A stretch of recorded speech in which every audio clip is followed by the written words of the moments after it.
замандады, аял багат бешикте. Алам сыйлайт аял үнүн эшитсе, чынында эле бир немедей болосун. Чыгып эле бир азга эле кечиксе.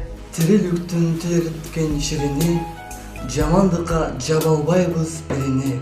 Ааламдашуу маселесин бедиктейт аялдардын мына бүгүн билими. Жашоодогу ар мүнөттүн туткасы, жаңы келчүгүндүн устасы, алчыланып алга карай сүрөгөн аял биздин жүрөгүбүз кыскасы. Аял сөзүн укпаган бир киши жок.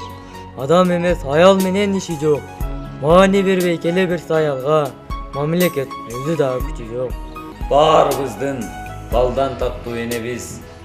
Баарыбыз тең, эмне десе көнөбүз. Жашырбастан, ашырбастан айталы. Жарыктыкты эне аркылуу көрөбүз.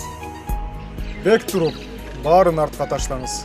Жашоону жазгы гүлдөй баштаңыз. Жаратканын үмүтүбүздү кабыл кылып, биз үчүн дагы 100 жыл жашаңыз. Аял деген үй бүлөнүн чырагы, аярлап, аяр баркын билели, ар дайым аярлайлы сүйөлү, ардактап, узаттап, бул жашоодо жүрөлү. Баарыбызды төрөгөн аял, ак бешиге бөлөгөн аял, ыйласаң да, кыйналсаң да, кол болуп жөлөп турган аял. Аял дебе, аялдын бел түйшүгүн, балдарым деп тынбай жапкан күн түнүң. Түндүк болсо биздин жашоо илинген, аял аны тиреп турган күнү түн. Энелер, карындаштар, айымдар, куттуу болсун жаз майрамы мартыңар, көтөрүлүп маанайыңар жаркысын, жаз айында ачылгандай жаркыңар.